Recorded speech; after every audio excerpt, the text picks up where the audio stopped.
Pag sakit na talaga ang dumapo sa atin, kahit marami pa tayong pera, ay talagang may magagawa naman yung pera, no? Pero ito po ay hindi talaga siya totally na maibili natin ang lahat or kaya nitong sugpuin yung sakit natin. Pag talagang sakit na ang dumapo sa atin. Yes, makakatulong ang pera. Pag marami kang pera, maaaring ma-extend pa yung buhay mo. Kasi pag wala kang pera at may sakit ka, doon ka, madali ka lang mamatay kasi nga wala kang pera. Alam naman natin ngayon dito sa mundo na ang ospital ay alam mo yun, napakamahal. At may mga doktor na alam nila pag wala kang pera, parang less attention yung ibibigay sa'yo. Pag marami kang pera, ay pwedeng madugtungan yung buhay mo, no? Pwede kang magpa-private, mapa-priority, no? So, may maitulong din naman yung pera. Kaya lang, kahit gaano pa karami yung pera mo is mauubos at mauubos pag talagang sakit na talaga yung umatake sa'yo, no?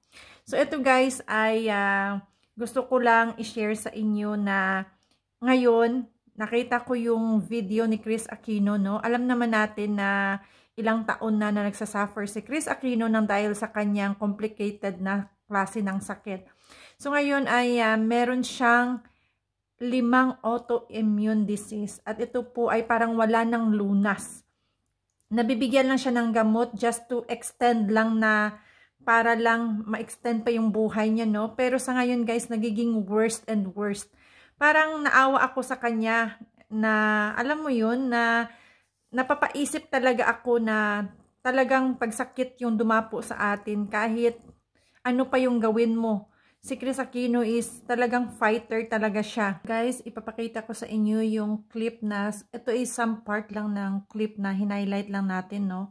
Na kung saan ito is part ng interview ni Tito Boy Abonda kay Chris Aquino. So, panoorin natin guys para malaman natin kung ano talaga yung nangyayari dito sa possible, ano ang mangyayari sa susunod na 6 na buwan? Okay, ngayon ako hihingi talaga. I'm sorry na parang ang kapal ng mukha ko dahil ang tagal nyo na akong pinagdarasal, but I really need it now because on Monday, papasok ako sa ospital at may susubukan kaming biological na gamot. This is my chance to save my heart because kung hindi ito tumalaboy, I stand a very strong chance of having cardiac arrest. As in, pwedeng in my sleep or kung ano man ang ginagawa ko, pwedeng tumigil na lang yung pagtibok ng puso. Weak yung heart ni Chris at saka yung lungs may gamot niya. Very na affected na susubukan, po siya. but there's a very big risk involved with that medicine because hindi binibigay ang gamot na to na hindi ka binibigyan muna ng steroids. You need it para hindi ka magkaroon ng anaphylactic shock. So, on Monday, magbe-baby dose muna ako. Titingnan nila kung kakayanin ko. Kung kakayanin ko, bibigyan ako ng pangalawang dose. But this will go on I will need a total of 4 doses of this medication. Okay, Chrissy? Hindi predictable. Correct. So, boy, I hate to say it, but you know, I've always been very, very upfront and honest at hinarap ko na to because alam ko na bawat araw, especially now, birthday ko pa, pahiram na lang to ng Diyos. Binigyan ako ng bonus. So, whatever days are left, kung ano man ang natitira, it's a blessing. But I really want to stay alive.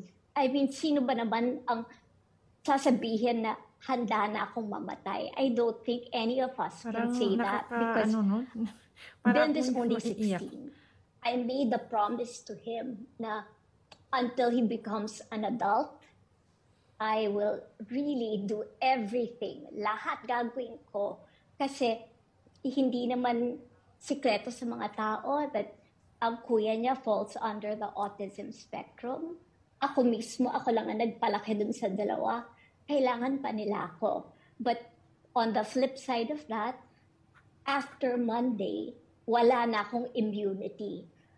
Pwede na akong dapuan ng kahit anong sakit. at wala akong panlaban doon.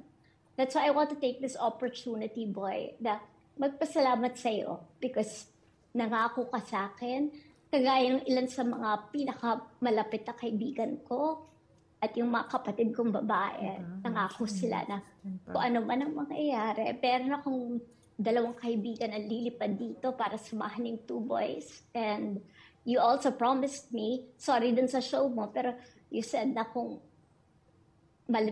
mabalitaan ka, tawagan ka ni Alvin, sasakay ka kaagad ng eroplano to be here with me. I love you so much and I'm entrusting them with you because the 2 will actually be going home by the first week, in 2 weeks. Why did I decide on this? Because naawa ako dun sa 2 bata. Kasi ako, makukulong na ako sa bahay. Pupunta na lang ako at lalabas ako para makita yung mga doktor. Chrissy, go ahead. Yes. No, go ahead. But Nakakaiyak pa ganito na yung, alam mo yon yung mga ganitong habilin ba? Diba? Pag ito na guys, yung mga pang-emotional na talking, no? Ang bilis talaga, as in, ang babaw lang ng luha ko. Mga ganitong bagay is, ang bilis lang, ang mabilis lang, mabilis lang akong alam mo yung, maluha. Kaya yung mga habilin-habilin na to, ayokong marinig. Iniiba, pag mga ganito na yung usapan, iniiba ko na yung topic ko ba? Kasi ayokong marinig. So, diba, pag feeling mo na, alam mo na yung sa sarili mo na, parang, anytime soon, mamatay ka na. So, parang nakakadagdag stress yun, diba? May sakit ka na nga, tapos, parang ayaw mo pang mamatay, pero, wala kang magagawa. Alam mo yun, ginawa mo naman na lahat-lahat. Yun nga is may pera si Chris, diba? So, yun nga is, sabi ko, pag may pera ka, nakakatulong naman yung pera, pero hindi totally na talagang matulungan ka, no? Na maisalba yung buhay mo.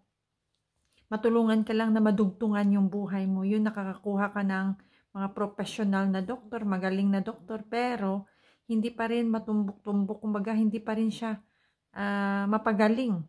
Parang lahat tinas na sa kanya. Nabigyan na siya ng, alam mo yun, mga the best siguro na mga gamot niyan para yun nga is yun na lang yung nakakatulong na para humaba yung buhay niya. So, sakit na talaga ang dumapo sa atin. Wala na tayong magagawa. Lalo-lalo na kung komplikado na ito.